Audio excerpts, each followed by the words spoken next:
জিহাদের ময়দানের মধ্যে লড়াই করবা, যুদ্ধ করবা, তোমার কি একটু ভয় হয় না? যেই নবীকে প্রেমে পইরা আল্লাহ আসমান বানাইছে, জমিন বানাইছে, লাউলা কামা খালাকাল আফলাক, যেই নবীর প্রেমে পইরা আল্লাহ সার কায়নাতকে সুন্দর করে সাজাইছে, ওই নবীর বিরুদ্ধে তুমি তরবারি ধরবা, তোমার কি একটু দয়া হয় না? তোমার কি একটু মায়া হয় না? কথাটা বলার সঙ্গে সঙ্গে মালিক ইবনে সিনান ডাক দিয়ে বলতেছে, ও মা, এতদিন পর্যন্ত যে ইসলামের বিপক্ষে, কোরআনের বিপক্ষে লড়াই করেছিলাম, আল্লাহ পাক রব্বুল আলামিন কি ক্ষমা করবে কিনা? মালিক ইবনে সিনানের আম্মা ডাক দিয়ে বলতেছে, সন্তান রে, কেন আল্লাহ তাআলা ক্ষমা করবে না? অবশ্যই আমার আল্লাহ ক্ষমা করে দিবে, কারণ আমার আল্লাহ তো হলো অনেক দয়ালু, অনেক দয়ালু। কেমন দয়ালু?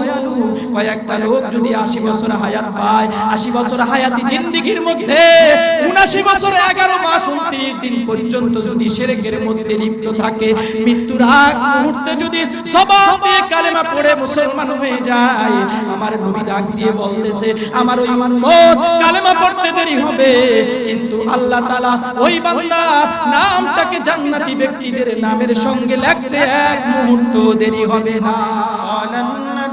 সাল্লাল্লাহু আলাইহি ওয়াসাল্লাম,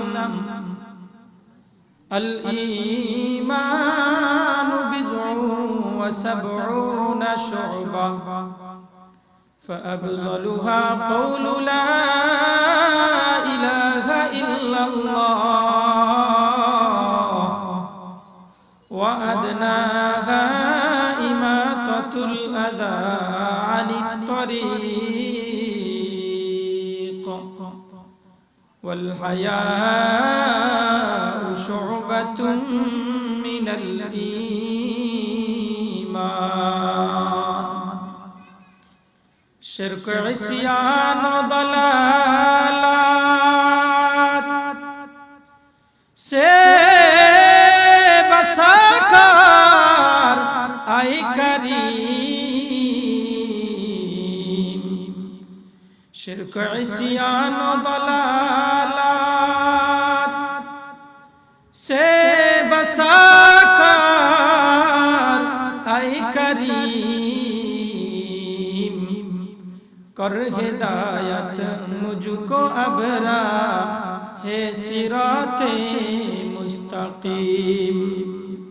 पाक कर जुल्मत इसिया से इलाही दिल मेरा। कर हिदायत नूर अरफा से इलाही दिल मेरा। আল্লাহ সুবহানাহু ওয়া তাআলার দরবারে অসংখ্য অগণিত শুকরিয়া যে মহান স্রষ্টা রব্বুল আলামিন আমাদের সকলকে দুনিয়ার সব ঝামেলা থেকে মুক্ত করে কোরআন ও হাদিসের আলোচনা করার এবং শোনার মতো তৌফিক দিয়ে এই মহতি জলসা তথা জান্নাতের টুকরা বাগানের মধ্যে আসার এবং বসার মতো সুযোগ করে দিয়েছেন। সেই মহান মালিকের আলিশান দরবারে মন ও প্রাণ উজাড় করে মালিককে রাজি খুশি করার উদ্দেশ্যে জবানি শুকরিয়া আদায় করে নেওয়া দরকার। আলহামদুলিল্লাহ। এই যে আলহামদুলিল্লাহর আওয়াজ দিলাম, এর দাম কত? নবী আরবি বলে, মান ক্বালা আলহামদুলিল্লাহ তামলাউ নিসফুল মিজান। আল্লাহর নবী বলে, ও আমার উম্মতের দলেরা, আমার যে উম্মত আল্লাহকে রাজি খুশি করার উদ্দেশ্যে জবান দিয়ে বেশি বেশি আলহামদুলিল্লাহর আওয়াজ উচ্চারণ করবে, তো হাসরের ময়দানে আল্লাহ পাক রব্বুল আলামিন যখন বান্দার নেক এবং গুনাহের ওজন করবে, তো অর্ধেক মিজানের পাল্লাকে আল্লাহ তাআলা নেকের দ্বারা ভরপুর করে দিবে। এখন আমরা সুবহানাল্লাহর আওয়াজ দিলাম, এর দাম কত? নবী আরবি বলে, মান ক্বালা সুবহানাল্লাহ ওয়ালহামদুলিল্লাহ তামলাআনি আল্লাহর নবী বলে, ও আমার উম্মতের দলেরা, আমার যে উম্মত আল্লাহকে রাজি খুশি করার উদ্দেশ্যে জবান দিয়ে সুবহানাল্লাহ আলহামদুলিল্লাহ এই দুইটা জিকির বেশি বেশি করবে, তো হাসরের ময়দানে আল্লাহ পাক রব্বুল আলামিন যখন বান্দার নেক এবং গুনাহের ওজন করবে, তো পরিপূর্ণ মিজানের পাল্লাকে আল্লাহ তাআলা নেকের দ্বারা ভরপুর করে দিবে। দাম আছে না নাই? আওয়াজ দেন জোরে, আছে না নাই? কত দাম? নবী আরবি বলে, মাজলিসুল উলামা খায়রুম মিন ইবাদাতি 60 সানাহ। আল্লাহর নবী বলে, ও আমার উম্মতের দলেরা, তোমরা যখন কোন আল্লাহ ওয়ালাদের মজলিসের মধ্যে বসবা, আলেমের মজলিসের মধ্যে যদি কিছু সময় বান্দা বসো, তো কিছু সময় বসার কারণে আমার আল্লাহ তোমার আমলনামার মধ্যে 60 বছর নফল ইবাদত করলে যে পরিমাণ সওয়াব, এর চাইতে বেশি সওয়াব আল্লাহ বান্দার আমলনামার মধ্যে দিয়া দিবে। আলিমের মজলিসের মধ্যে আসছো, এ বান্দা একটা মাসালা যদি শিক্ষা অর্জন করতে পারো, আমার হাবিব জানে দেয় এ বিশ্বজগতের মানুষে এক একটা মাসালার বিনিময়ে আল্লাহ পাক রব্বুল আলামিন আপনার আমার আমলনামার মধ্যে 1000 রাকাত নফল নামাজ পড়লে যে পরিমাণ সওয়াব, এর চাইতে বেশি সওয়াব আল্লাহ বান্দার আমলনামার মধ্যে দিয়া দিবে। মাজলিসগুলোর অনেক দাম। নবী আরবি বলে, উম্মতেরা রে, এই মাজলিসগুলো যখন কায়েম করা হয়, আল্লাহ তাআলা একদল ফেরেশতাদেরকে ডাক দিয়া বলে, ও ফেরেশতার দলেরা, আমার বান্দারা কোরআন হাদিসের আলোচনা করার জন্য এই জান্নাতের টুকরা বাগানের মধ্যে বসে গেছে।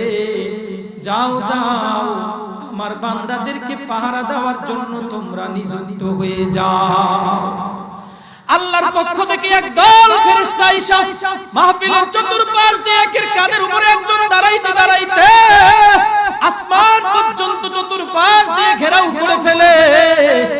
ফেরেশতারা ডাক দিয়ে বলে, হে পরওয়ারদিগারে আলম, মানুষ উপর দিয়ে সামিয়ানার ব্যবস্থা করে নিশির থেকে হেফাজতে থাকার জন্য।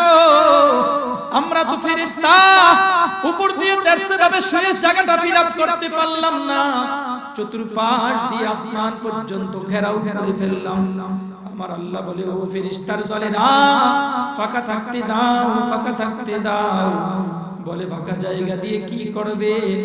আমার হাবিবের মাধ্যমে আল্লাহ তাআলা জানিয়ে দেয়, ওয়া নাযালাত আলাইহিমুস সাকিনা। আমার আল্লাহ ডাক দিয়ে বলতেছে, হে ফেরেশতার দলেরা, আমার যেই বান্দারা কোরআনের মহব্বতে, হাদিসের মহব্বতে, ইসলামের মহব্বতে, জান্নাত পাওয়ার আশায়, জাহান্নাম থেকে মুক্তি পাওয়ার আশায় এই জান্নাতের টুকরা বাগানের মধ্যে চলে আসছে, আমি আল্লাহ আমার ওই পাগল বান্দাদের উপরে আসমান থেকে শিলা বৃষ্টির মতো রহমত নাজিল করতে থাকব। শুধু তাই নয়, আমার যেই বান্দারা এই জান্নাতের টুকরা বাগানের মধ্যে চলে আসছে, আসার সঙ্গে সঙ্গে আমি আল্লাহ এই বান্দার জীবনের সমস্ত সগীরা গুনাহগুলো মাফ করে দিলাম। বান্দা তো শুধু সগীরা গুনাহই করে না, পদে পদে ক্ষণে ক্ষণে কবিরা গুনার মধ্যে লিপ্ত হয়। কথা ঠিক না বেঠে? এ বান্দা ঘর থেকে বাহির হইল, পরনারীর দিকে তাকাইলো, কবিরা গুনাহ করলো, জিনা করলো, কবিরা গুনাহ করলো। বান্দার কবিরা গুনাহগুলো কিভাবে মাফ হবে? ইমাম কুরতুবী রাহমাতুল্লাহি আলাইহি বলে, বান্দা যখন কোন উলামায়ে ইকরামের মজলিসের মধ্যে বসবে, আলেমের মজলিসের মধ্যে যখন আমলের নিয়তে বান্দা বসবে, আর শেষ পর্যন্ত যখন অপেক্ষা করবে, আমার আল্লাহ ওই বান্দার জীবনের সমস্ত কবিরা গুনাহগুলো মাফ করে দিবে। দাম আছে না নাই? আওয়াজ দেন জোরে, আছে না নাই? কোথা অনেক দিন যাবত মনে হয় নির্বাচন হয় না, আগের মতো মিছিল মিটিং হয় না, দেখে আমাদের কণ্ঠ বৈশা গেছে নাকি? ইমানদারের আওয়াজগুলো নিচু হওয়ার কারণে আজকে বাংলার জমিনের মধ্যে নাস্তিক মুরতাদের আওয়াজটা বড় হয়ে যাচ্ছে। কথা ঠিক না বেঠে? মুসলমান কণ্ঠ ছাড়া বন্ধ করে দিয়েছে, মুসলমান আওয়াজ দেওয়া বন্ধ করে দেওয়ার কারণে মুসলমানের চতুর্পাশ দিয়ে আজকে ইহুদি খ্রিস্টান আর নাস্তিক বেঈমানেরা উচ্চ কণ্ঠে আওয়াজ দিতেছে। কথা ঠিক না বেঠে? মুসলমান যদি সেই শাহজালাল মুসাররদ আল ইয়ামানির মতো, শাহ মাকদুমের মতো, শাহপরানের মতো বাংলার জমিনের মধ্যে আর একবার উচ্চ কণ্ঠে আওয়াজ দিতে পারে, এই বাংলার জমিনের মধ্যে মুসলিম রাসূল যেমন থাকতে পারে নাই, তার দোসর যারা রয়েছে তারাও বাংলার জমিনে থাকতে পারবে না। কথা ঠিক না বেটে?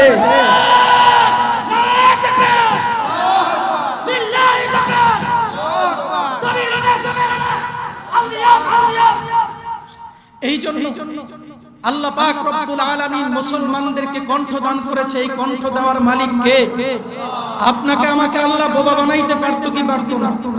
আরো জোরে আওয়াজ দেন, পারতো কি পারতো না?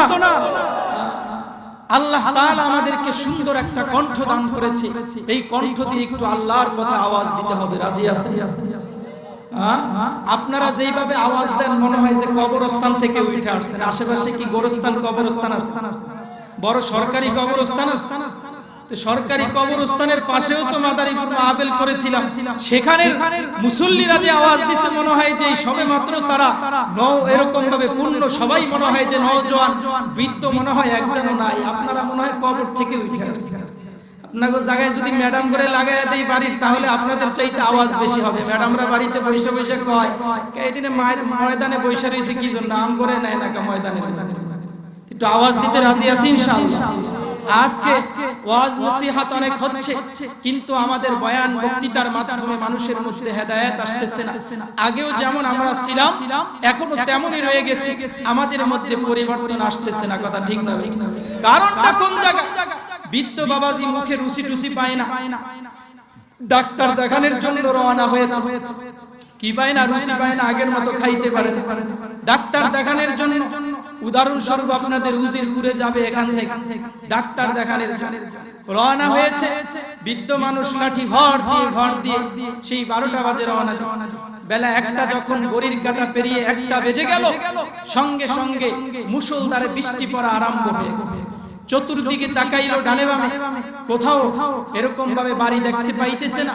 হঠাৎ তাকায় দেখে এই দূরে একটা বাড়ি দেখা যায়। হাঁটতে হাঁটতে হাঁটতে হাঁটতে বাড়ির ভিতরে যায় দরওয়াজা নক করলো।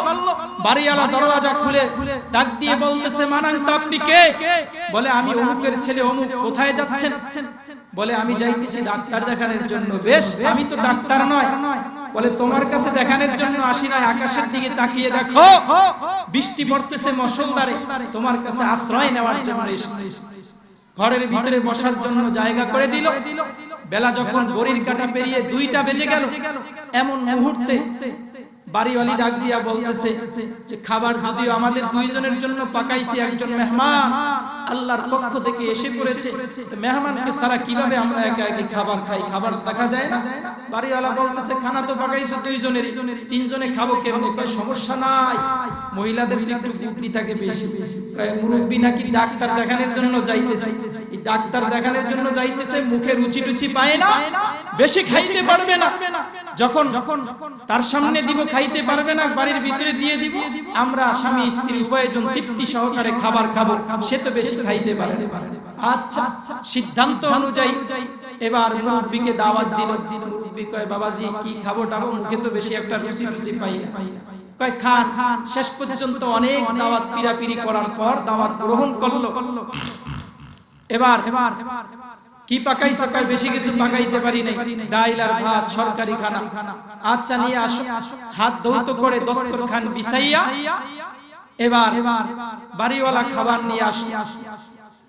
ভাতের গামলা সামনে রেখে ডাইল আনার জন্য ঘরের মধ্যে গেছে।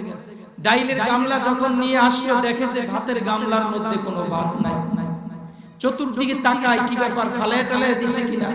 চোখের নিচে তাকায়, কোথাও নাই। শেষ পর্যন্ত দেখে যে বুড়া চাচার মুখ লড়তেছে। সিদ্ধান্ত মনে মনে ভাবলেন যে না, সেই খাইছে।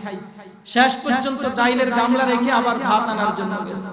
গামলা ভর্তি ভাত এনে দেখে যে ওই যে ডাইলের গামলা রেখে গেছে, ডাইলের গামলার ভিতরে কোনো ডাইল। আবার ডাইল আনার জন্য গেছে, ভাত রেখে আইসা দেখে ভাত নাই। এমন করতে করতে ঘরের ভিতরে ভাত ডাল যা ছিল সব শেষ হয়ে গেছে। ম্যাডাম ডাক দিয়া কয়, ও ময়নার বাপ, মেহমান কয়জন? কয়, কে মেহমান তো একজনই। খোদা, একজন মেহমানে আমাদের 3 জনের খাবার খেয়ে ফেলছে, আবার নাকি মুখে একটা বেশি রুচি টুচি পায় না। এ সাবধান, এই উজিরপুরে ডাক্তার দেখায় যেন আমাদের রোড দিয়ে না আসে। যদি এই রোড দিয়ে আসে আর আমাদের ঘরে যদি খাবার দাবার এরকম ভাবে বৃষ্টি আবার যদি হয় আর আমাদের ঘরে যদি কোনো মতে ঢুকতে পারে, খানা যদি না পায়, তাহলে হাড়ি পাতিল যা আছে সব খায়া শেষ করে দেবে। ময়নার বাপ ডাক দিয়া বলতেছে, ময়নার মা, আমার দুঃখ তো ওই জায়গায় না, আমার দুঃখ হলো যে আমি ভাত খাইছে খা, কোনো সমস্যা নাই, কিন্তু ঘরে আর বারান্দায় 4-5 বার আপ ডাউন করলাম, কিন্তু আমি তো ভাতে আর ডাইলে একত্রিত করতে পারলাম না। তা আমাদের বক্তাদের মনের মধ্যে একটা দুঃখ আছে। সারা বাংলায় ওয়াজ নসিহত করা হচ্ছে, এক একজন বক্তারা 2টা-3টা করে পর্যন্ত প্রোগ্রাম দৈনিক করতেছে, কিন্তু তারপর আমাদের জাতির মধ্যে বয়ানের মধ্যে পরিবর্তন হচ্ছে না। কথা ঠিক না বেঠে? কেন হইতেছে না? কারণটা কি? আমাদের বক্তাদের মধ্যেও কিছু দোষ আছে, শ্রোতাদের মধ্যেও কিছু দোষ। বক্তাদের দোষগুলো হলো, আমরা যখন এই মঞ্চের মধ্যে বসি তখন মনে করি যে কোন বক্তা কাকে আমরা ডাউন দিতে পারবো, আমার বয়ানটা যাতে করে শ্রুতিমধুর হয়, এরকম একটা আমেজ আমাদের মধ্যে চলে আসে, যার কারণে জাতির মধ্যে ইখলাস, যার কারণে বক্তার মধ্যে ইখলাস থাকে না, আর জাতির মধ্যে ওই বয়ানের প্রভাব পড়ে না।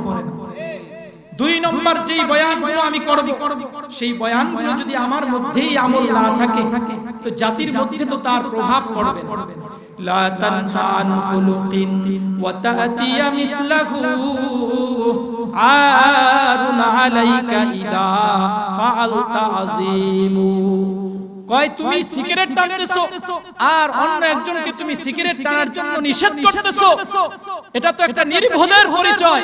তুমি আগে নিজে সিগারেট টানা বন্ধ করে দাও, তাহলে অন্য যারা আছে তারাও তোমার দেখা দেখি সিগারেট টানা বন্ধ করে দিবে। এই জন্য আমাদেরকে আগে নিজের মধ্যে আমল আনতে হবে। আপনারা মনে মনে ভাবতেছেন যে সব দোষ মনে হয় বক্তাদের, আমগো কোনো মনে হয় কি নাই, দোষ নাই। আমাদের মনে হয় কোনো দোষ নাই, আপনাদেরও কিছু দোষ আছে। কি দোষ? যে আপনারা যখন বয়ান শোনার জন্য আসেন, আপনাদের মধ্যেও অনেক সময় ইখলাস থাকে না। যে বক্তার কণ্ঠ যদি ভালো হয়, দেখতে শুনতে ভালো, মহিলাদের মতো চেহারা হয়, তাহলে বয়ান শুনবো, নচেত আবার চলে আসবে। এরকম আমেজ যদি আমাদের মধ্যে আসে, তাহলে আমাদের মধ্যে এই বয়ানের প্রভাব পড়বে না। 2 নম্বর সমস্যা, যেই কথাগুলো আমরা শুনি, সেই কথাগুলো আমরা দিলের কান দিয়া শুনি। আল্লামা আশরাফ আলী থানভী রহমাতুল্লাহি আলাইহির দরবারে এক লোক আসলো, কিছু সময় বসছে, তো কিছু সময় বয়ান শুনে আবার চলে যাচ্ছে। থানভী রহমাতুল্লাহি আলাইহি বলে, কিছু সময় বসছো আবার চলে যাইতেছো, কারণটা কি? কয়, হুজুর আমার বয়ান হয়ে গেছে। কয়, এই মাগরিবের পর থেকে চিল্লাইতেছি, একটা লোক বলল না যে আমার বয়ান হয়ে গেছে, আর তুমি বলতেছো আমার বয়ান হয়ে গেছে। বলে, হ্যাঁ কি বয়ান শুনছো বলো তো? বলে, আমি আসার পর আপনি বলেছেন যে বাবারা জীবনে কোনোদিন গুনার কাজ করবা না, আর জীবনে কোনোদিন নেকের কাজ ছাড়বা না। আমি সংকল্প গ্রহণ করে নিয়েছি, পৃথিবীর জমিনের মধ্যে যতদিন বাঁচবো ততদিন জীবনে কোনোদিন গুনার কাজ করব না, আর জীবনে কোনোদিন নেকের কাজ। এই 2টা বয়ান যদি কেউ মুখস্থ করে আর নিজের জীবনের ভিতরে ফিট করে নেয়, আর বয়ানের দরকার হবে? আওয়াজ দেন জোরে, হবে? ওরে মুসলমান ইমানদার, এজন্য আল্লাহ পাক রব্বুল আলামিন পবিত্র কালামের মধ্যে মানব জাতিকে উদ্দেশ্য করে বিভিন্ন নসিহত করতেছেন, কিভাবে বান্দা জাহান্নাম থেকে মুক্তি লাভ করে জান্নাতের দিকে অগ্রগামী হতে পারবে। এই জন্য আল্লাহ পাক রব্বুল আলামিন কোরআনের বিভিন্ন জায়গায় আল্লাহ তাআলা বান্দাদেরকে নসিহত করতেছে। আমি আপনাদের সামনে পবিত্র কালামুল্লাহ শরীফের থেকে 114 সূরার 23 নম্বর সূরা, সূরা মুমিনুনের শুরু দিয়ে আপনাদের সামনে তেলাওয়াত করেছি। আল্লাহ পাক রব্বুল আলামিন এই সূরার মধ্যে ডাক দিয়ে বলে, আমার মুমিন বান্দারা, ঈমান আনার পর মাত্র যদি 6টা ট্যাবলেট খাইতে পারো, জোরে চিল্লায়া বলেন, কয়টা ট্যাবলেট? মাত্র যদি 6টা ট্যাবলেট খাইতে পারো, তাহলে আমি আল্লাহ তোমাদের জন্য জান্নাতুল ফেরদাউসকে ওয়াজিব করে দিব। জান্নাতে যাইতে মনে চায় কি চায় না? কার কার মনে চায়? আল্লাহু আকবার। হাত না। ওই জান্নাতে যাইতে হলে জান্নাতে যাওয়ার কাজ করা লাগবে কি লাগবে না? আওয়াজ দান জোরে, লাগবে কি লাগবে না? কি কাজ? সময়ের প্রতি লক্ষ্য করে মাত্র যদি 6টা ট্যাবলেট খাওয়া যায় তো আল্লাহ পাক রব্বুল আলামিন ওই বান্দার জন্য জান্নাতুল ফেরদাউসকে ওয়াজিব করে দিবেন। আমি শুধু সেই জান্নাতি ব্যক্তিদের চেহারাগুলো দেখতে চাই যারা আমি গুনাহগারের সঙ্গে হাত উত্তোলন করে মালিককে দেখাবেন, মালিক যতক্ষণ পর্যন্ত 6 ট্যাবলেট না দেওয়া হবে, যতক্ষণ পর্যন্ত আমার নামটা জাহান্নাম থেকে কেটে জান্নাতি ব্যক্তিদের নামের তালিকায় তালিকাভুক্ত না করা হবে, ততক্ষণ পর্যন্ত এই জান্নাতের টুকরা বাগান থেকে উঠব না। আল্লাহু আকবার। আল্লাহ পাক রব্বুল আলামিন আমাদের সকলকে কবুল করুক, আমিন। আমার মুসলমান ভাইয়েরা, জান্নাতে যাইতে হলে কয়টা ট্যাবলেট খাইতে হবে? আরো জোরে আওয়াজ দেন, কয়টা? ট্যাবলেট খাওয়ার জন্য পানির প্রয়োজন হয় কি হয় না? আপনাদের দেশে মনে হয় লাগে। পানি লাগে কি লাগে না? পানি ছাড়া যদি ট্যাবলেট খাওয়া হয় উপকারের চাইতে আরো ক্ষতির সম্ভাবনাই। পানি হলো ঈমান। আল্লাহর হাবিব জানিয়ে দেয়, বিশ্ব জগতের মানুষে কিয়ামতের পূর্বে এমন মুহূর্ত হবে, কচু পাতার উপরে পানি থাকলে যেমন পানিগুলো টলমল টলমল করতে থাকে, আমার উম্মতের ঈমানগুলো এমন টলমল টলমল করতে থাকবে। উম্মত সকালবেলা মুমিন থাকবে, বিকালবেলা কাফের হয়ে যাইবে, আবার বিকালবেলা মুমিন থাকবে, সকালবেলা উম্মত কাফের হয়ে যাইবে। ওরে মুসলমান, আল্লাহ পাক রব্বুল আলামিন জানিয়ে দেয় 6টা ট্যাবলেট খাওয়ার পূর্বে সর্বপ্রথম ঈমানের বলে বলিয়ান হইতে হবে। বান্দা, তুমি যদি ঈমানের বলে বলিয়ান হইতে পারো, তোমার দাম আল্লাহর দরবারে অনেক বেড়ে যাবে। কারণ মুমিনের দাম আল্লাহর কাছে অনেক বেশি। যার মধ্যে ঈমান রয়েছে তাকে মুমিন বলা হয়। আর এই ঈমান আনতে হলে সর্বপ্রথম কালেমার স্বীকৃতি প্রদান করতে হয়। কালেমার মধ্যে 3টা ভাগ রয়েছে। মান ক্বালা লা ইলাহা ইল্লাল্লাহ মুখলিসান দাখালাল জান্নাহ। আল্লাহর হাবিব জানিয়ে দেয়, বিশ্ব জগতের মানুষে আমার যে উম্মত জবান দিয়ে কালেমা পড়বে, কালেমা পড়তে দেরি হবে, কিন্তু আল্লাহ পাক রব্বুল আলামিন আমার ওই উম্মতের নামখানাকে জান্নাতি ব্যক্তিদের নামের সঙ্গে লিখতে দেরি হবে না। ওরে মুসলমান ইমানদার, এই জন্য কালেমার 3টা অংশ রয়েছে, 3টা ভাগ রয়েছে। কালেমায় বিশ্বাস করা মানে মৌলিকভাবে 3টা জিনিসের স্বীকৃতি প্রদান করা। 1 নম্বরে আল্লাহ আছে কথার স্বীকার করতে হবে। যারা বলে আল্লাহ নাই তাদেরকে নাস্তিক বলা হয়। জোরে বলেন, কি বলা হয়? এই নাস্তিকবাদী বেঈমানের দলেরা বিভিন্ন সময় আল্লাহকে গালি দেয়, রাসূলকে গালি দেয়, কোরআনের বিরুদ্ধে কথা বলে, হাদিসের বিরুদ্ধে কথা বলে। ওরা বলে মানুষ বানরের থেকে তৈরি হয়েছে, মানুষের জন্য কোনো জান্নাত নাই, জাহান্নাম নাই। জোরে বলেন নাউজুবিল্লাহ। আমি বলতে চাই, হে নাস্তিকবাদী বেঈমানের দলেরা, আর একবার যদি বাংলা টেকনাফ থেকে তেতুলিয়া পর্যন্ত মরুসীমান্তের মধ্যে আমার আল্লাহকে নিয়ে গালি দাও, রাসূলকে নিয়ে গালি দাও, কোরআনের বিরুদ্ধে কথা বলো, ইসলামের বিরুদ্ধে কথা বলো, বাংলাদেশের তৌহিদি জনতা তোমাদের জিহ্বাকে কেটে টুকরো টুকরো করে দিবে ইনশাআল্লাহ। কারণ মুসলমান হলো বাঘের জাতি, মুসলমান হলো সিংহের জাতি। মুসলমান ভয় দেখাতে জানে, মুসলমান ভয় পাইতে জানে না। কথা ঠিক না বেঠে? তোমাদের উদ্দেশ্য করে যদি এই দেশের তৌহিদি জনতা বাংলার রাজধানীতে গিয়ে একবার প্রস্রাব করে দেয়, ওই প্রস্রাবের পানির ছেলায় তোমরা ভাসতে ভাসতে বঙ্গোপসাগরে চলে যাবা। কথা ঠিক না বেঠে? সুতরাং হুঁশিয়ার হয়ে যাও। এই নাস্তিকবাদী বেঈমানদের কারণেই আজকে বাংলার জমিনের মধ্যে, এদের অপকর্মের কারণেই আজকে বাংলার জমিনের মধ্যে আল্লাহ তাআলা আযাব ও গজব নাযিল করতেছে। কথা ঠিক না বেঠে? এই তো আজকেও সেই এরকম ভাবে ঢাকার রাজধানীতে বহুতলা ভবনে 22 তলা বিল্ডিং এর ভিতরে, এপার টাওয়ারের ভিতরে আগুন লেগে অনেক মানুষের হতাহত হচ্ছে, মানুষগুলো পুড়ে ছাই হয়ে যাচ্ছে। আজকেও মাদারীপুরে সেই কলাবাগান এলাকার মধ্যে গাড়ি অ্যাক্সিডেন্ট করে সেখানেও প্রায় 30-35 জনের মতো মানুষ মারা গেছে। একটাই মাত্র কারণ, দহারাল ফাসাদু ফিল বাররি ওয়াল বাহরি বিমা কাসাবাত আইদিন নাস। আল্লাহ বলে জগতের ভিতরে যত বিপর্যয় দেখতেছো এগুলো সব হলো তোমাদের হাতের কামাই, আপনার হাতের কামাই, আমার হাতের কামাই। এই নাস্তিকবাদী বেঈমানের দলেরা আল্লাহর সঙ্গে বেয়াদবিমূলক কটূক্তি করার কারণে, ইসলামের বিরোধিতা করার কারণে আল্লাহ তাআলা এই নাস্তিকদের কারণে মুমিনদেরকে মাঝে মধ্যে মধ্যে আযাব দেয়, কথা ঠিক না বেঠে? এই জন্য আমি বাংলাদেশ সরকারের কাছে উদাত্ত আহ্বান জানাবো, বাংলার জমিনের মধ্যে যত নাস্তিক বেঈমান রয়েছে, এই নাস্তিক বেঈমানগুলোর উচিত শিক্ষা বাংলার জমিনের মধ্যে দিতে হবে, কথা ঠিক না বেঠে? মুসলমান ইমানদার, এই জন্য নাস্তিকের দলে যাওয়া যাবে না, মুমিনের দলে যাইতে হবে, ইসলামের পথে থাকতে হবে। ইসলামের পথে যদি থাকা যায় তাহলে আল্লাহর কাছে আমাদের দাম বেড়ে যাবে, কথা ঠিক না বেঠে? মুমিনের দাম আল্লাহর কাছে অনেক বেশি। মুমিন যদি কোনো বিপদের মধ্যে পড়ে যায়, আল্লাহ পাক রব্বুল আলামিন ওই মুমিনের জন্য আসমান থেকে ফেরেশতা নাজিল করে হলেও ওই মুমিনের ইজ্জতকে স্বয়ং আল্লাহ পাক রব্বুল আলামিন হেফাজত করে। মুমিনের ইজ্জত রক্ষা করার মালিক কে? আরো জোরে আওয়াজ দেন, কে? আমাদের হায়াতের মালিক কে? মৌতের মালিক কে? সব ক্ষমতার মালিক কে? এই জন্য মুমিন যদি কোনো মুসিবতের মধ্যেও পড়ে, মুমিনকে আল্লাহ পাক রব্বুল আলামিন যদি প্রয়োজন হয় মৃত্যুকে জীবিত করে হলো মুমিনের ইজ্জত জমিনের ভিতরে আল্লাহ তাআলা টিকিয়ে রাখবে, অক্ষুণ্ণ রাখবে, কথা ঠিক না বেঠিক? মালিক ইবনে সিনান রাদিয়াল্লাহু তাআলা আনহু কালেমা পড়ে নাই, ইসলাম গ্রহণ করে নাই।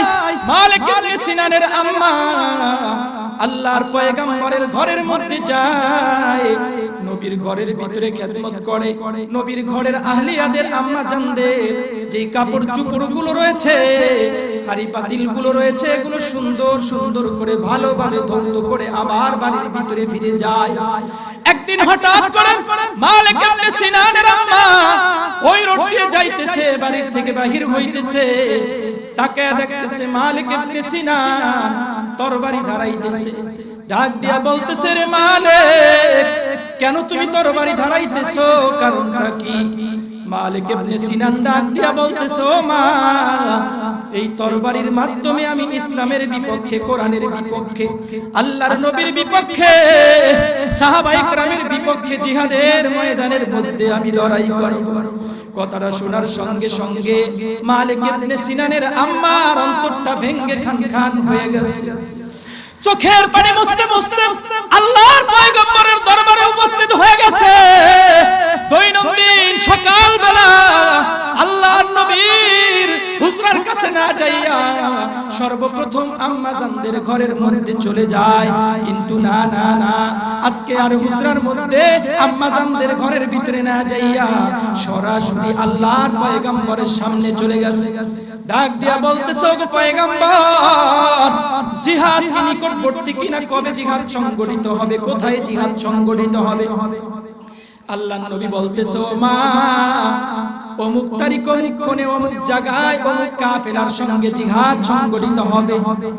আল্লাহর নবী জবাবটা দিয়া এবার ডাক দিয়া বলতেছে, ও মা, এতদিন পর্যন্ত তুমি আমার দরবারে আসো, আমার ঘরের মধ্যে আসো, একদিনও তো তুমি আমাকে জিজ্ঞেস করলে না কবে জিহাদ সংগঠিত হবে, কোথায় জিহাদ সংগঠিত হবে, এটা তো তুমি একবারও জিজ্ঞেস করলা না। আজকে কেন জিজ্ঞেস করেছো? কারণটা কি? মহিলা চোখের পানি ছেড়ে দিয়ে ডাক দিয়ে বলে, ও পয়গম্বর, এতদিন পর্যন্ত আমি যখন বাড়ি থেকে রওনা দিছি, আমার মালিককে তো কোনোদিন আমি তরবারি ধারাইতে দেখি নাই। আজকে যখন আমি বাড়ি থেকে রওনা দিলাম, দেখলাম আমার মালিক তরবারি ধারাইতেছে। জিজ্ঞেস করলাম, এই তরবারি দিয়ে কি করবা? আমার মালিক জবাব দিল, এই তরবারির মাধ্যমে আমি আল্লাহর পয়গম্বরকে হত্যা করব। নাউজুবিল্লাহ। ইয়া রাসূলুল্লাহ, ইয়া হাবিবাল্লাহ, ওগো পয়গম্বর, এই কথা যখন আমার কানের ভিতরে চলে আসছে, আমার অন্তরটা ভেঙে খান খান হয়ে গেছে। ওগো পয়গম্বর, আমি আপনার দরবারে খেদমত করি, আপনার ঘরের মধ্যে খেদমত করি, আর আমার সন্তান ইসলামের বিপক্ষে, কোরআনের বিপক্ষে লড়াই করবে, সেটা আমি কশিন কালেও মেনে নিতে পারি না। মালিক ইবনে সিনানের আম্মাকে আল্লাহর পয়গম্বর বলতেছে, ও মা, আমার করণীয় কি? আমি এখন কি করব? আল্লাহর নবীকে মালিক ইবনে সিনানের আম্মা মহিলা ডাক দিয়ে বলতেছে, ইয়া রাসূলুল্লাহ, ওগো পয়গম্বর, আপনার দরবারে আরজি হলো, আমার মালিকের জন্য আল্লাহর দরবারে দরবারে আপনি একটু দোয়া করেন। আল্লাহর পয়গম্বর নামাজ আদায় করে যখন মুনাজাতের জন্য হাতটা উত্তোলন করলো, বৃদ্ধা মহিলা মদিনার অলিগলি দিয়ে দৌড়ানো আরম্ভ করছে। দৌড়াইতেছে দৌড়াইতেছে, মদিনার লোকেরা ডাক দিয়ে বলতেছে, এ বৃদ্ধারে কেন দৌড়াইতেছো? কারণটা কি? তোমাকে কি শত্রু বাহিনীরা তাড়া করতেছে কিনা? বলে না না না, আমাকে কোনো শত্রু বাহিনী তাড়া করে না, বরঞ্চ আমি আল্লাহর পয়গম্বরের দোয়াকে প্রমাণ করার জন্য, আমি প্রমাণ করার জন্য দৌড়াইতেছি। কয় কেমন? কয় আমি বিদ্যা বাড়ির ভিতরে আগে পৌঁছি নাকি আমার নবীর দোয়াটা আমার ঘরের ভিতরে আগে পৌঁছে, এই জন্য আমি মদিনার অলিগলি দিয়ে আমার বাড়ির দিকে আমি দৌড়ানো আরম্ভ করে দিলাম। মালিক ইবনে সিনানের আম্মা দৌড়াইতেছে, যাইতে যাইতে বাড়ির ভিতরে যখন গেল, বাড়ির ভিতরে যাইয়া দরওয়াজা নক করলো, সঙ্গে সঙ্গে মালিক ইবনে সিনান দরওয়াজাটা খুলে দিল। দরওয়াজা খুলে দেওয়ার পর মালিক ইবনে সিনান তরবারি হাতের ভিতরে নিয়া কি যেন ভাবতেছে, কি যেন ভাবতেছে। মা মালিক ইবনে সিনানের পাশে চলে গেল, ডাক দিয়া বলতেছে, কলিজার টুকরা সন্তান, তোমার কি একটু মায়া হয় না? তোমার কি একটু দয়া হয় না? যে আল্লাহ তোমাকে তৈরি করেছে, আমাকে তৈরি করেছে, আসমান তৈরি করেছে, জমিন তৈরি করেছে, ওই আল্লাহর বিপক্ষে জিহাদের ময়দানের মধ্যে লড়াই করবা, যুদ্ধ করবা, তোমার কি একটু ভয় হয় না? যেই নবী প্রেমে পইরা আল্লাহ আসমান বানাইছে, জমিন বানাইছে, লাউলা কামা খালাকাল আফলাক, যেই নবীর প্রেমে পইরা আল্লাহ সারে কায়নাতকে সুন্দর করে সাজাইছে, ওই নবীর বিরুদ্ধে তুমি তরবারি ধরবা, তোমার কি একটু দয়া হয় না? তোমার কি একটু মায়া হয় না? কথাটা বলার সঙ্গে সঙ্গে মালিক ইবনে সিনান ডাক দিয়ে বলতেছে, ও মা, এতদিন পর্যন্ত যে ইসলামের বিপক্ষে, কোরআনের বিপক্ষে লড়াই করেছিলাম, আল্লাহ পাক রব্বুল আলামিন কি ক্ষমা করবে কিনা? মালিক ইবনে সিনানের আম্মা ডাক দিয়ে বলতেছে, সন্তান রে, কেন আল্লাহ তাআলা ক্ষমা করবে না? অবশ্যই আমার আল্লাহ ক্ষমা করে দিবে, কারণ আমার আল্লাহ তো হলো অনেক দয়ালু, অনেক দয়ালু। কেমন দয়ালু? কয়েকটা লোক যদি 80 বছর হায়াত পায়, 80 বছর হায়াতি জিন্দেগীর মধ্যে 79 বছর 11 মাস 29 দিন পর্যন্ত যদি শিরকের মধ্যে লিপ্ত থাকে, মৃত্যুর আগ মুহূর্তে যদি জবান দিয়ে কালেমা পড়ে মুসলমান হয়ে যায়, আমার নবী ডাক দিয়ে বলতেছে, আমার ওই উম্মত কালেমা পড়তে দেরি হবে, কিন্তু আল্লাহ তাআলা ওই বান্দার নামটাকে জান্নাতি ব্যক্তিদের নামের সঙ্গে লিখতে এক মুহূর্ত দেরি হবে না। ওরে মুসলমান ইমানদার, এজন্য মালিক ইবনে সিনানের আম্মা ভাঙ্গা ভাঙ্গা কণ্ঠ নিয়া সন্তানকে ডাক দিয়ে বলতেছে, এ সন্তান রে, আল্লাহ তাআলা তোমাকে ক্ষমা করে দিবে, আল্লাহর নবীও তোমাকে ক্ষমা করে দিবে, কারণ আল্লাহ পাক তো আল্লাহর পয়গম্বরকে জগতের মধ্যে রহমত স্বরূপ পাঠাইছে। ওয়ামা আরসালনাকা ইল্লা রাহমাতাল লিল আলামিন। আল্লাহ পাক রব্বুল আলামিন জানিয়ে দেয়, ও বিশ্ব জগতের মানুষ রে, আমি আমার পয়গম্বরকে দুনিয়ার জমিনের মধ্যে এমন কি আখিরাত উভয় জাহানের জন্য আমি আমার পয়গম্বরকে রহমত স্বরূপ পাঠাইছি। আমার নবী গাছের জন্য রহমত, আমার নবী মাছের জন্য রহমত, জঙ্গলের হিংস্র প্রাণীর জন্য রহমত, কুল কায়নাতের জন্য আমার নবী রহমত। নবী জীবনে কাউকে কোনোদিন কষ্ট দেয় নাই। আমেনা বলতেছে, নবী জীবনে তো কারোদিন কোনোদিন কষ্ট দেয় নাই। আমার গর্ভের ভিতরে যখন ছিল তখন আল্লাহর পয়গম্বর আমাকে কখনো কষ্ট দেয় নাই। আমেনা ডাক দিয়ে বলতেছে, এ বিশ্ব জগতের মানুষ রে, দুনিয়ার মহিলাদের যখন বাচ্চা ভূমিষ্ঠ হওয়ার সময় হয়, মহিলাদের টেনশন বেড়ে যায়, পেরেশানি বেড়ে যায়, কারণ বাচ্চার বয়স যখন পেটের ভিতরে 6 মাস 7 মাসে উপনীত হয়ে যায়, টেনশন বেড়ে যায়। ওই বাচ্চা তো জানে না এটা মায়ের পেট নাকি খেলার মাঠ। ওই তলপেটের মধ্যে যখন আঘাত দেয়, মায়ের চোখের পানি পড়ে যায়, কান্নার মধ্যে মা আমার বিভোর হয়ে যায়, টেনশনের পরে টেনশন মা আমার বেড়ে যায়। আমিনা বলতেছে, না না না, এ বিশ্বজগতের মানুষ রে, আমার কলিজার টুকরা আদরের সন্তান, যতদিন পর্যন্ত আমার গর্ভের মধ্যে ছিল, এক মুহূর্তের জন্য আমি ব্যথা অনুভব করি না।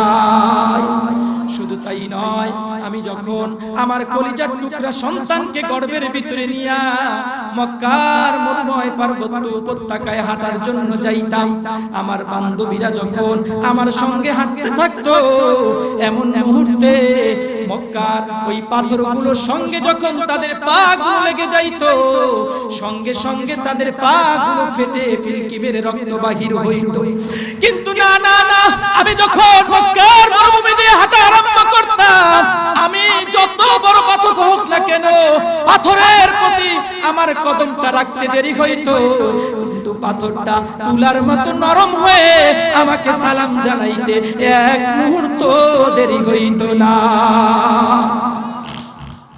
আমিনা বলতেছে, বিশ্ব জগতের মানুষ রে, আমি যখন রহমাতাল লিল আলামিনকে বুকের ভিতরে নিয়া জঙ্গলের কিনারে পানি আনার জন্য যাইতাম, ওরে মুমিন, গ্রাম অঞ্চলের মধ্যে যদি বাড়ির ভিতরে কল না থাকে, অন্য বাড়িতে পানি আনার জন্য যায়, পানি আনতে যায়, ওই তৎকালীন সময় জঙ্গলের কিনারে বড় বড় কূপ থাকতো, সেখান থেকে পানি আনার জন্য যাইতো। আমিনা বলতেছে, বিশ্ব জগতের মানুষ রে, আমি যখন পানি নিয়ে বাড়ির দিকে রওনা হইতাম, জঙ্গলের বাঘগুলো আমার পিছে পিছে রওনা হয়ে যাইতো। বাঘের ভয়ে যখন আমি দৌড়ানো আরম্ভ করলাম, বাঘের জবানটা খুলে যায়, ডাক দিয়ে বলতেছে, এ আমিনা, আমিনা রে, সাবধান সাবধান, দৌড়ায়ও না, দৌড়ায়ও না, তুমি যদি দৌড়াও রহমাতাল লিল আলামিনের কষ্ট হবে। ও আমিনা, তুমি ভাবতেছো আমি জঙ্গলের বাঘ, আমি তোমাকে খাওয়ার জন্য আসছি? না না না, আজকে আমি তোমাকে খাওয়ার জন্য আসি নাই।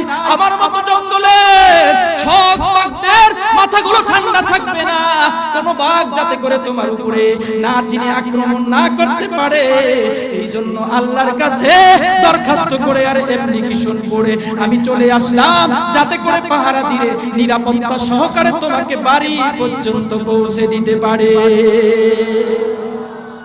ওরে মুসলমান ইমানদার, আমিনা বলতেছে, আমার কলিজার টুকরা সন্তান যতদিন আমার গর্ভের ভিতরে ছিল, এক মুহূর্তের জন্য আমাকে কষ্ট দেয় নাই। অথচ দুনিয়ার কত মহিলারা রয়েছে, বাচ্চা যখন গর্ভের মধ্যে আসে, বাচ্চা ভূমিষ্ঠ হওয়ার সময় মা দুনিয়ার থেকে বিদায় নিয়ে চলে যায়। কত সময় আছে মাও মারা যায়, সন্তানও মারা যায়, সন্তান বেঁচে থাকে, মা মারা যায়, আবার মা বেঁচে থাকে, সন্তান মারা যায়।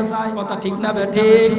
ওরে মুসলমান ইমানদার, এই জন্য তো আজকে বাংলার জমিনের মধ্যে এমন নারী রয়েছে, এমন মা রয়েছে, সন্তান নিতে চায় না। কয় সন্তান যদি বেশি হয় তাহলে কি খাওয়াইবো, কি পড়াইবো? খাওয়ার মালিক কে? রিজিকের মালিক কে? জোরে চিল্লে বলেন কে? রিজিকের মালিক হলো আল্লাহ, রিজিক দেওয়ার মালিক হলো আল্লাহ। কত মহিলা রয়েছে মারা যাবে এই জন্য সন্তান নিতে চায় না। আমার হাবিব জানিয়ে দেয়, ও বিশ্ব জগতের মানুষ রে, কোন মহিলা যদি সন্তান ভূমিষ্ঠ হওয়ার সময় মৃত্যুবরণ করে, ওই মহিলার মৃত্যু হইতে দেরি হবে, কিন্তু আল্লাহ তাআলা তার নামখানাকে শহীদ ব্যক্তিদের নামের সঙ্গে লিখতে এক মুহূর্ত দেরি হবে না। ওরে মুসলমান ইমানদার, কত মা সন্তান ভূমিষ্ঠ হওয়ার কারণে, সন্তান পেটের মধ্যে থাকার কারণে ঠিক মতো ইবাদত বন্দি করতে পারে না। আমার নবী ডাক দিয়ে বলতেছে, বিশ্ব জগতের মানুষ রে, বাচ্চা যখন তোমার গর্ভের মধ্যে থাকবে, আমার মা আমার বোন ইবাদত না করার কারণে নফল নামাজগুলো বেশি বেশি পড়তে পারে না, নফল রোজা রাখতে পারে না। আমার নবী ডাক দিয়ে বলে, এ উম্মতের দলেরা, এ রহিমা হালিমা, ভালো করে শুনিয়ে নাও, ওই যে তোমার তোমার সন্তানকে বুকের ভিতরে ধারণ করার কারণে, রেহেমে ধারণ করার কারণে নামাজ পড়তে পারো নাই, ঠিক মতো রোজা রাখতে পারো নাই, নফল ইবাদত ঠিক মতো করতে পারো নাই, এই যে ইবাদতের মধ্যে কমতি হয়ে গেছে, এই 10 মাস 10 দিন পর্যন্ত তুমি যে তোমার বাচ্চাটাকে গর্ভে ধারণ করেছো, করার কারণে আমার আল্লাহ তোমার আমলনামার ভিতরে অনবরত 10 মাস 10 দিন নফল নামাজ পড়লে যে পরিমাণ সওয়াব, এর চাইতেও বেশি সওয়াব আল্লাহ তোমার আমলনামার মধ্যে দিয়া দিবে। বাচ্চা যখন ভূমিষ্ঠ হয়ে যায়, এই বাচ্চা খাইতে পারে না, ঘুমাইতে পারে না, মা বাচ্চাকে চিবে চিবে খাওয়ায়, নিজে খাইতে পারে, নিজে এরকম ভাবে খায় না, সন্তানকে খাওয়ায়, বুকের দুধ খাওয়ায়া খাওয়ায়া সন্তানকে বড় করে। মা আমার সন্তানের পায়খানা প্রস্রাব গুলো পরিষ্কার করে। অথচ দেখা যাইবে এই বোন, এই মায়ের যখন বিবাহ হয় নাই, বিবাহের পূর্বে এমন নারী এমন রয়েছে, তাদের সামনে যদি বাথরুমের টয়লেটের নাম পর্যন্ত উচ্চারণ করা হয়, সঙ্গে সঙ্গে তাদের খাবারগুলো বন্ধ হয়ে যায়। কথা ঠিক না বেটি? খাইতে পারে না, শক করে, খাবার বন্ধ হয়ে যায়। এই বোনটা, এই মা, এই ভাগ্নিটার যখন বিবাহ হয়ে যাইবে, একটা কলিজার টুকরা সন্তান যখন আল্লাহ তাআলা দান করবে, মা খাবার খাইতেছে, আমার বোন খাবার খাইতেছে, এমন মুহূর্তে কলিজার টুকরা সন্তান প্রস্রাব করে দিয়েছে, পায়খানা করে দিয়েছে, মা খাবারের প্লেটটা রাইখা সঙ্গে সঙ্গে সন্তানের এরকম ভাবে ময়লা আবর্জনাগুলো পরিষ্কার করে, তাকে সুন্দর করে পবিত্র করে কোলের ভিতরে নিয়া মা আবার হাতটা দৌত করে খাবার খায়। এখন আর শখ লাগে না, এখন টয়লেট আর বাথরুম প্রস্রাব সামনে করলো, এখন আর তার খাবার বন্ধ হয় না। কথা ঠিক না বেটি? আমার নবী জানিয়ে দিতেছে, এ বিশ্ব জগতের মানুষ রে, এই সন্তানকে তুমি কত কষ্ট করে লালন পালন করলা, কত কষ্ট করে তাকে তুমি বুকের দুধ খাওয়াইলা, যখন তোমার স্বামীর সঙ্গে ঝগড়া করার কারণে বিবাহটা বিচ্ছেদ হয়ে যাইবে, হাজারো চেষ্টা করলে এই সন্তানকে তুমি পাইবা না। এই সন্তানের মালিক, এই সন্তানের অভিভাবক হয়ে যাইবে তার বাবা। কথা ঠিক না? কিসের আশায়, কিসের নিশায় তুমি এই সন্তানকে লালন পালন করবা? কারণটা কি, কি লাভ হবে? আমার নবী জানিয়ে দেয়, রহিমা হালিমা, ও মা ও বোন, কান পেতে শুনে রাখো। আমার নবী জানিয়ে দেয়, হে বিশ্ব জগতের মানুষ রে, কোন নারী যতদিন পর্যন্ত তার সন্তানকে লালন পালন করবে, আর ওই সন্তানটা যতদিন পর্যন্ত না চিনবে কোনটা আগুন কোনটা পানি, কোনটা ভালো কোনটা মন্দ, নিজের হাতের মাধ্যমে যতক্ষণ পর্যন্ত খাবার চিবে চিবে না খাইতে পারবে, ততদিন পর্যন্ত যে এই সন্তানটাকে বুকে কোলে করে করে মানুষ করেছে, বড় করেছে, এর করার মাধ্যমে আল্লাহ তাআলা কত সওয়াব দিবে। কয়েকজন মুজাহিদ আল্লাহর রাস্তায় জিহাদ করতে যাইয়া অনবরত যদি কাফেরদের সঙ্গে যুদ্ধ করে, জিহাদ করে, ওই 24টা ঘন্টা 4-5 বছর পর্যন্ত তার আমলনামার মধ্যে যেমন সওয়াব হবে, যেরকম সওয়াব লিখতে থাকবে। আমার মা, আমার বোন, তার সন্তানকে 4 বছর 5 বছর লালন পালন করার কারণে আল্লাহ তাআলা তার আমলনামার মধ্যে এই পরিমাণ সওয়াব আল্লাহ তাআলা তার আমলনামার মধ্যে দিয়া দিবে। দাম আছে না নাই? আওয়াজ দাম জোরে আছে না নাই? কত দাম! সন্তান লালন পালন করতে হবে কি হবে না? আজকে তো সন্তান পালার ভয়ে, আজকে আমরা সন্তানকে লালন পালন করার ভয়ে সন্তান জন্ম দেয় না। কয় ছেলে হয় মেয়ে হয়, দুটা সন্তানের বেশি নয়, একটা হইলে ভালো হয়। কথা ঠিক না বেটি? আমি একজনের জিজ্ঞেস করলাম, কি ব্যাপার, একটা সন্তানের স্লোগান দেন, কারণটা কি? কয় হুজুর, বেশি যদি সন্তান হয় তাহলে খাবার দাবার ঠিক মতো খাওয়াইতে পারবো না, একজন যদি থাকে ঈদ চান আসলে তাকে তৃপ্তি সহকারে মার্কেট করে দিতে পারবো, সব কিছু ঠিক মতো করে দিতে পারবো। তা আমি জিজ্ঞেস করলাম, খোদার হুকুম মোতাবেক যদি একটা যদি আল্লাহ নিয়ে যায় তখন কি করবি? কবরের ভিতরে নিয়ে মার্কেট করে দিবে। আর যদি 5-7টা সন্তান থাকে, একটা গেলে আল্লাহ তাআলা আবার আরেকটার দিকে তাকায়া তাকায়া মনে তৃপ্তি দিতে পারবে, আনন্দ দিতে পারবে, সান্ত্বনা দিতে পারবে। কথা ঠিক না ঠিক?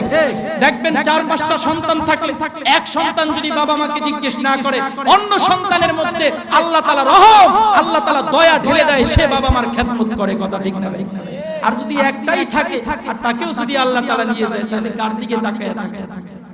ওরে মুসলমান ইমানদার, এই জন্য মহিলা আমিনা ডাক দিয়ে বলতেছে, এ বিশ্ব জগতের মানুষ রে, আমার কলিজার টুকরা রহমাতাল লিল আলামিন, জীবনে আমাকে কোনোদিন কষ্ট দেয় না। মহিলা ডাক দিয়ে বলতেছে, ওরে মালিক, আল্লাহ তাআলা তো আল্লাহর পয়গম্বরকে রহমত স্বরূপ পাঠাইছে, চলো আল্লাহর নবীর দরবারে চলো, আল্লাহর নবী তোমাকে ক্ষমা করে দিবে, মাফ করে দিবে। মালিক ইবনে সিনান তার আম্মার হাতটা ধরে রওনা হয়ে গেছে আল্লাহর নবীর দরবারে। আল্লাহর নবীর সামনে যাইয়া তরবারিটা এবার হাত থেকে রাইখা ডাক দিয়া বলতেছে, ওগো পয়গম্বর, এই তরবারি সকালবেলা ধারাইছিলাম ইসলামের বিপক্ষে, কোরআনের বিপক্ষে, সাহাবায়ে কেরামের বিপক্ষে লড়াই করার জন্য। এই তরবারি আপনার সামনে আমি অর্পণ করে দিলাম। নবী গো, আজকে থেকে আর ইসলামের বিপক্ষে তরবারি চলবে না। এখন আপনি আপনার জবান দিয়ে আমাকে এই মুহূর্তেই মধুর কালেমা পড়ায়া দেন। মালিক ইবনে সিনান কালেমা পড়ে নিল, মুসলমান হয়ে গেছে। এবার ডাক দিয়া বলতেছে, ও পয়গম্বর, আমার এবার করণীয় কি, আমি এখন কি করব? আল্লাহর নবী বলে, ও মালিক, আমাদের যা করণীয় তোমারও তা করণীয়। এবার মালিক ইবনে সিনান বলে, আপনার কি করণীয়? বলে, আমরা তো এখন জিহাদের ময়দানের মধ্যে যুদ্ধ করার জন্য যাব। আল্লাহর নবী ডাক দিয়া বলতেছে, হে মালিক, তুমি যেহেতু এই সবে মাত্র কালেমা পড়েছো, মুসলমান হয়েছো, মালিক রে, তোমার এখনো ঈমানের মধ্যে ভক্তি কি আসে নাই, ঈমান এখনো তোমার মজবুত হয় নাই। যাও যাও, বাড়ির মধ্যে যাও, অপেক্ষায় থাকো।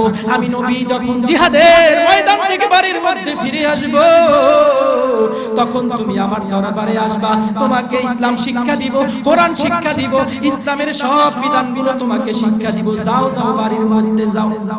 মালিক ইবনে সিনান বলতেছে, ইয়া রাসূলুল্লাহ, ওগো পয়গম্বর, আপনি নবী জিহাদের ময়দানে যাইয়া কাফেরদের সঙ্গে যুদ্ধ করবেন, আর আমি বাড়ির ভিতরে যাইয়া কম্বল মুড়া দিয়ে ঘুমাবো, সেটা কশিন কালেও সম্ভব নয়।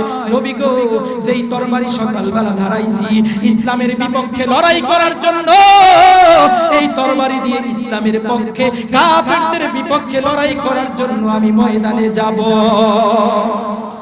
এবার মালিক ইবনে সিনান আল্লাহর নবীর সঙ্গে জিহাদের ময়দানের ভিতরে যাইয়া কাফেরদের সঙ্গে অনবরত যুদ্ধ করতেছে।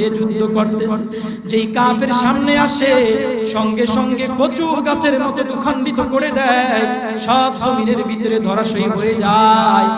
এক কাফের সামনে মালিক ইবনে সিনানের সঙ্গে যুদ্ধ করে পারে না। অনেক বড় তীরন্দাজ ছিল, যোদ্ধা ছিল, তরবারি চালাইতে পারত, ধনুক চালাইতে পারত। কাফেররা সব পরামর্শ আরম্ভ করে দিছে, আমরা জিহাদের ময়দানের মধ্যে ঠকে যাই, হেরে যাই, সেটা দেখার বিষয় নয়, তবে মালিক ইবনে সিনান যাতে করে এই ময়দান থেকে ফিরে না যাইতে পারে, সেই ব্যবস্থা আমাদের করা লাগবে। তাকে এই ময়দানেই শেষ করে দিতে হবে, কারণ সে আমাদের সঙ্গে নিমখারামি করছে, আমাদের থেকে সে মুসলমানের পক্ষ নিয়া সে মুসলমানদের পক্ষে লড়াই করতেছে। সিদ্ধান্ত অনুযায়ী মালিক ইবনে সিনানের চতুর্পাশে কাফেররা ঘেরাও করে ফেললো। চতুর্পাশ দিয়ে তীর ধনুক নিক্ষেপ করতেছে, কেউ ইট পাটকেল নিক্ষেপ করতেছে, কেউ তরবারি আঘাত দিতেছে। আঘাতে আঘাতে জর্জরিত হইয়া মালিক ইবনে সিনান জমিনের মধ্যে পড়ে গেছে। নরপিচাস কাফেররা আইসা মালিক ইবনে সিনানের কল্লাটাকে দ্বিখণ্ডিত করে দিল। রক্তমাখা লাশ জমিনের মধ্যে পড়ে আছে। বিকাল যখন হয়ে যায়, আল্লাহর পয়গম্বর সাহাবায়ে কেরামদেরকে ডাক দিয়ে বলে, হে আমার আদরের সাহাবীরা রে, আমি নবীর আদর্শকে বাস্তবায়ন করার জন্য, কোরআনের হুকুমত কায়েম করার জন্য কারা জিহাদের ময়দানে জীবনটাকে বিলীন করে দিয়েছে, ওই সাহাবায়ে কেরামের রক্তমাখা লাশগুলোকে তোমরা একত্রিত করো। আমি নবী জানাজার নামাজ পড়াবো, আমি নবী তাদেরকে কবরস্থানের ভিতরে, কবরের ভিতরে রাখবো, আমি নবী তাদের জানাজার নামাজ পড়াইয়া তাদেরকে কবরের ভিতরে আমি নবী রাখবো। কারণ নবী যেই মজলিসের মধ্যে উপস্থিত আছে, ওই মজলিসের ভিতরে ইমামতি করার যোগ্যতা কার? আল্লাহর নবীর না? নবী ছাড়া আর কারো যোগ্যতা আছে? আওয়াজ দেন জোরে, আছে? আলেম যেই মজলিসের মধ্যে আছে, ইমামতি করবে কে? কোন পাবলিক যদি নামাজের মধ্যে আলেমের চাইতে বেশি পয়সা নামাজের মধ্যে ইমামের সামনে যেয়ে দাঁড়ায়, তাহলে নামাজ হবে? আওয়াজ দেন জোরে হবে। আলেম যেই মজলিসের ভিতরে আছে ইমামতি করবে আলেম, ফতোয়া দিবে আলেম, সিদ্ধান্ত দিবে আলেম, কথা ঠিক না ঠিক? আলেমের সামনে যদি যে কেউ বাহাদুরি করতে চায় তার নামাজ হবে না, তার নামাজ ভঙ্গ হয়ে যাবে, কথা ঠিক না? এক যুবক স্বপ্নের মধ্যে দেখতেছে বিশাল বড় একটা মজমা কায়েম হয়েছে, ওই মজমার ভিতরে আর আব্বাই আছে, আল্লাহর নবীও আছে। যখন জানাজা এরকম ভাবে নামাজের সময় হয়ে গেছে, ওই মুহূর্তে তার আব্বাই আল্লাহর নবীর সামনে যে ইমামতি করতেছে। সকাল যখন হয়ে গেছে, ঘুম ভাঙছে, এবার সকালবেলা মনটা আনন্দে বাগবাগ, দৌড়ানো আরম্ভ করছে। ওরে খোদা, আমগো আব্বার মাকাম দিয়ে আল্লাহর দরবারে অনেক বড়, এতদিন পর্যন্ত দি খাই খেদমত করি নাই, তো দৌড়ে চলে গেল তৎকালীন যুগে আল্লাহর নবীর পরে এই পর্যন্ত স্বপ্নের সবচাইতে বড় ব্যাখ্যাকার মুহাম্মদ ইবনে সিরিন রাহমাতুল্লাহি আলাইহি কাছে। মুহাম্মদ ইবনে সিরিন রাহমাতুল্লাহি আলাইহির কাছে যাইয়া বলতেছে, হুজুর বড় একটা মোবারক স্বপ্ন দেখছি। কয় কি স্বপ্ন? কয় রাতের বেলায় স্বপ্নের মধ্যে দেখছি বিশাল বড় একটা মজমা, এই মজমার ভিতরে আল্লাহর নবী উপস্থিত আছে, আমগো আব্বাই উপস্থিত আছে। নামাজের যখন সময় হয়ে গেছে, আমগো আব্বাই দেখি ইমামতি করতেছে। এবার মুহাম্মদ ইবনে সিরিন, পিছনে কি লোক কেউ নাই? মুহাম্মদ ইবনে সিরিন রাহমাতুল্লাহি আলাইহি বলতেছে, বেয়াদব, তোমার বাবার ইমামতি দেখো নাই, তোমার বাবার মরণ দেখছো। হ্যাঁ হুজুর, এত বড় একটা মোবারক স্বপ্ন, সুন্দর স্বপ্ন, আর আপনি বলতেছেন আমার বাবার মরণ দেখছি, এটা কিভাবে বললেন আপনি? আপনি আসলে মাসালা ঠিকমতো দিতে পারেন না, স্বপ্নের তাবির করতে পারেন না। মুহাম্মদ ইবনে সিরিন রাহমাতুল্লাহি আলাইহি বলে, হে বেয়াদব, তাড়াতাড়ি বাড়িতে যা, নসেদ বাড়িতে যে তোর বাবার জানাজার নামাজও পাবি। এক দৌড়ে বাড়ির ভিতরে চলে গেছে। বাড়ির ভিতরে যাইয়া দেখতেছে যে অনেক মানুষের সমাগম। কি ব্যাপার, কি হয়েছে? ভাই অমুক লোক মারা গেছে, মানে তার আব্বাই মৃত্যুবরণ করছে। কোন রকম কবরের ভিতরে রাইখা বাবাকে এক দৌড়ে আবার চলে গেছে মুহাম্মদ ইবনে সিরিন রাহমাতুল্লাহি আলাইহির কাছে। হুজুর, এত বড় একটা মুবারক স্বপ্ন, আর আপনি ব্যাখ্যা করলেন আমার বাবার মরণ, এটা আপনি কিভাবে করলেন? মুহাম্মদ ইবনে সিরিন রাহমাতুল্লাহি আলাইহি বলে, যুবক, যেই মজলিসের ভিতরে আল্লাহর পয়গম্বর রয়েছে, আল্লাহর নবী রয়েছে, ওই মজলিসের ভিতরে ইমামতি করার যোগ্যতা হলো আল্লাহর নবীর, তার সামনে যাওয়ার ক্ষমতা কারো নাই। তবে নবীর জীবদ্দশায় অনেক সাহাবায়ে کرام নবীর সামনে গেছে, জীবিত অবস্থায় যাইতে পারে নাই, খাটের ভিতরে শুয়া শুয়া তারা সামনে গেছে। তুমি যেহেতু দেখেছো আল্লাহর নবীর সামনে যায় তোমার বাবা ইমামতি করছে, তোমার বাবার ইমামতি দেখো নাই, দেখো নাই, তুমি তোমার বাবার মরণ দেখছো। কারণ আল্লাহর নবীর সামনে যে ইমামতি করার ক্ষমতা আল্লাহ তাআলা আর কাউকেও দেয় নাই। এমন কি আল্লাহ তাআলা আল্লাহর পয়গম্বরের সামনে উচ্চ কণ্ঠে পর্যন্ত কথা বলার পারমিশন দেয় নাই। লা তারফাউ আসওয়াতাকুম ফাওকা সাউতিন নবী। আল্লাহ বলে, ও ঈমানদারের দলেরা, যারা ঈমান আনছো, ঈমানের বলে বলিয়ান হইছো, তারা আমার নবীর সামনে কথা বলতে পারবা না। নবীর সঙ্গে উচ্চ কণ্ঠে কথা বলার পারমিশন নাই। আলেমরা হলো নবীর ওয়ারিস, ওই আলেমের সামনেও উচ্চ কণ্ঠ কথা বলার অধিকার ইসলাম দেয় নাই, কথা ঠিক না বেঠে? আজকে তো আমরা মনে করি আলেমরা বোঝে কি, হুজুররা বোঝে কি। আরে মিয়া, হুজুররা যা বোঝে আপনার আমার 14 গোষ্ঠী তো তা বোঝে, কথা ঠিক না বেঠে? আপনারা তো ঠিক আসতে কইবেন, কারণ কান্দে পড়তেছে তো বয়ান, কথা ঠিক না বেঠে? আপনারা ঠিক কইলো ঠিক, ঠিক না কইলো এটাই সঠিক।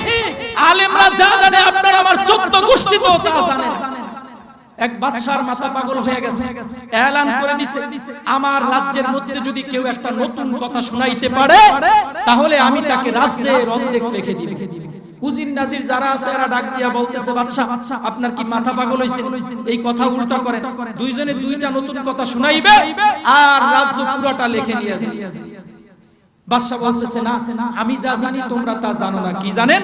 কয়, আমি যখন মানুষগুলো আমার কাছে নতুন কথা শোনানোর জন্য আসবে, সকাল থেকে সন্ধ্যা পর্যন্ত নতুন কথা শোনাইবে, শুনাইতে শুনাইতে এক একজন যখন তার কথার শেষ প্রান্তে চলে যাবে, ওই সময় আমি তাকে বলবো, আমি এটা পারি, আমি এটা জানি, তুমি যদি তোমার কাছে আর অন্য কোনো নতুন কথা থাকে ওই নতুন কথা নিয়ে আসো, এই কথা দিয়ে তুমি উপহার উপঢৌকন পাবা না। তো সবাই নতুন কথা শুনাইবে, নতুন কথা শিখে ফেলবো, কিন্তু যখন বলবো আমি এটা জানি, আমি এটা পারি, কেউই উপহার পাবে না। ওই জায়গা দিয়ে এক মৌলবী যাইতেছে এই বাদশার দরবারের সামনে দিয়া, দেখে অনেক মানুষের সমাগম। কি ব্যাপার, কি হয়েছে? বাদশার দরবারে কি রিলিফের মাল টাল দেওয়া হয় কিনা? বলে যে না, রিলিফের মাল, কাপড় চোপড় ইত্যাদি এগুলো দেওয়া হয় কিনা, কারণ আলেমদের তো পেটে আজকালকে ক্ষুধা থাকে বেশি। কথা ঠিক না বেটি? কেমনে ক্ষুধা? কয় 3000 টাকা বেতন, তাও আবার 6 মাস 7 মাস পর্যন্ত বেতন বাকি থাকে ইমাম সাহেবের। আছে না? আওয়াজ দেন জোরে, আছে না নাই? ইমাম সাহেব বেতনের কথা বললে কয় হুজুর রমজান মাসে একাত্রিত উঠাইয়া দিব। হে মুসলমান, আপনার বাড়িতে যেমন আপনার সন্তান রয়েছে, আপনার স্ত্রী রয়েছে, ইমামের বাড়িতেও তো সন্তান, স্ত্রী, মা বাবা রয়েছে। আপনার সন্তান যেমন ভালো খাইতে চায়, ইমাম সাহেবেরও তো একটা আবেগ রয়েছে, তার সন্তানরাও তো ভালো খাইতে চায়। তার হকগুলো যেহেতু আপনারা আদায় করতেছেন না, এর কারণে আল্লাহর দরবারে আপনাকে জবাবদিহিতা করতে হবে। এই মজলিস থেকে এই বয়ান নিয়ে বাড়িতে যাইতে হবে। আমি যেই মজলিসে থাকি না কেন, যেই মসজিদেই নামাজ পড়ি না কেন, নামাজ যাওয়ার সঙ্গে সঙ্গে 50 টাকা 100 টাকা যার যেই বেতন, সঙ্গে সঙ্গে আমি ইমাম সাহেবের বেতন দিয়ে দিব। রাজি আছি ইনশাআল্লাহ? সবাই রাজি আছেন ইনশাআল্লাহ? কে কে রাজি আছে? আল্লাহু আকবার। আল্লাহ পাক রব্বুল আলামিন আমাদের সকলকে কবুল করুক, আমিন। ইমাম সাহেব কয় কি হইছে? বাদশার দরবারে কি রিলিফের মাল টাল দিবে কেন? কয় না, রিলিফের মাল দিবে না, বরং বাদশারে যদি নতুন কথা শুনাইতে পারে তাহলে রাজ্যের অর্ধেক লেখা দিবে। কয় সত্য নি? কয় হ্যাঁ সত্য। এবার ইমাম সাহেব যে 2 রাকাত সালাতুল হাজত নামাজ পড়ে দৌড়ে চলে গেল বাদশার দরবারে। বাদশা মহোদয়, নতুন কথা শুনাইলে নাকি রাজ্যের অর্ধেক লিখে দিবেন, সত্য নি? কয় হ্যাঁ সত্য। আপনি শুনাইতে পারবেন কিনা নতুন কথা? কয় হ্যাঁ। তো শুনান। এবার ইমাম সাহেব বলতেছে, বাদশা আসলে রাজ্য তো আর কম বড় না, অনেক বড় রাজ্য, এত বড় রাজ্যের অর্ধেক লেখা দিবেন, একটু বুঝে শুনে বলেন সত্যিকারই কি আসলে রাজ্যের অর্ধেক আমাকে লেখা দিবেন কি দিবেন? বাদশা ডাক দিয়া বলতেছে, মিয়া আপনি যদি পারেন নতুন কথা শুনাইতে পারবেন শুনাইবেন, আর না পারলে নাই।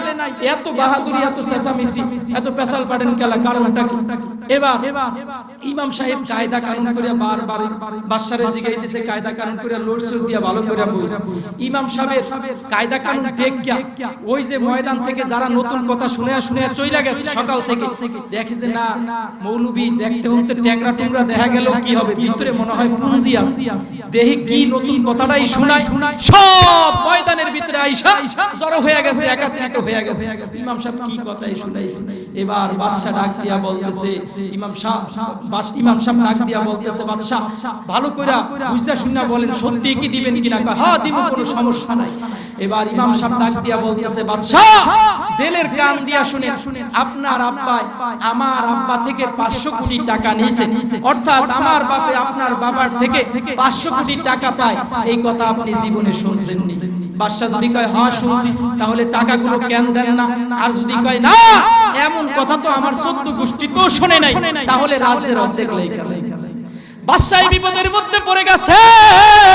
এতদিন মনে করেছি টুপিওয়ালাদের মধ্যে কোনো মাল নাই, এখন দেখি যা মাল রয়েছে টুপিওয়ালাদের মধ্যেই রয়েছে। ওরে মুসলমান, একজন আলেম, একটা তালিবুল ইলম যা জানে আপনার আমার 14 গোষ্ঠী তো তা জানে না। কথা ঠিক না বেটি? ওরে মুসলমান, তালিবুল ইলম ছাত্র নুরানি মাদ্রাসার মধ্যে পড়ে, এই ছাত্রটা যা জানে তাও আল্লাহ তাআলা আমাদের ইলমের মধ্যে দেয় নাই। কয় নুরানি মাদ্রাসা বন্ধ হয়ে গেছে, নানার বাড়িতে রওনা দিছে, বাবা মার সঙ্গে তালিবুল ইলম ছাত্র হাঁটতেছে, হঠাৎ করে তাকে দেখতেছে আইসক্রিমওয়ালা আইসক্রিম বিক্রি করতেছে। এবার ডাক দিয়া বলতেছে, বাবা আইসক্রিম কিনে দাও। 1 টাকা দিয়ে একটা আইসক্রিম ক্রয় করে দিল। আইসক্রিমটার ভিতরে সাটা দিতেছে, আর কতক্ষণ পর পর দৌড়াইতেছে। স্বামী আর স্ত্রী কথা বলতে বলতে হাঁটতেছে, আর এই ছোট বাচ্চা কতক্ষণ দৌড়ায়, আবার আইসক্রিমের ভিতরে সাটা দেয়, স্বামী স্ত্রী অনেক দূরে সরে যায়, এরকম করতেছে। হঠাৎ করে দৌড়াইতে যায় উষ্টা খেয়ে জমিনের ভিতরে পড়ে যায়। পড়ার সঙ্গে সঙ্গে আইসক্রিমটা পড়ে গেছে। ওর কাছে তো জামা কাপড়ের দাম নাই, আইসক্রিমের দাম বেশি। কথা ঠিক না ভাই? সঙ্গে সঙ্গে আইসক্রিমটা উঠে জামার ভিতরে একটা পোস্ট দিয়া সাড়া আরম্ভ করে দিছে। বাবাই যখন দেখছে, তুই তো আমার মানিজ্জত সব প্লাস্টিক করে দিছো, আমার মানিজ্জত তো সব নষ্ট করে দিছো, কারণটা এই আইসক্রিম ভালো কয় কেন কয় যেই জিনিস পড়ে যায় এই জিনিস নষ্ট হয়ে যায় পচা এই জিনিস খাইতে হয় সন্তান ডাক দিয়ে বলতেছে ও বাবা আমার উস্তাদ তো মাদ্রাসার মধ্যে জানিয়েছে যেই জিনিস পড়ে যায় ওই জিনিস যদি হারাম না হয়ে যায় নাপাক না হয়ে যায় ওই জিনিসগুলো উত্তোলন করে খাওয়া এটা আমার নবীর সুন্নত একটা সুন্নত যদি আখিরি জামানার মধ্যে কেউ বাস্তবায়ন করতে পারে আমার নবী জানিয়ে দেয় আল্লাহ পাক রব্বুল আলামিন ওই বান্দার আমলনামার মধ্যে 100 শহীদের সওয়াব লিখিয়া দিবে আল্লাহর নবী জানিয়ে দেয় হে বিশ্ব জগতের মানুষ রে মান আহাব্বা সুন্নতি ফাকাদ আহাব্বানি ওয়া মান আহাব্বানি কানা মাই ফিল জান্নাহ ওই যে ব্যক্তি আমার সুন্নতকে মহব্বত করলো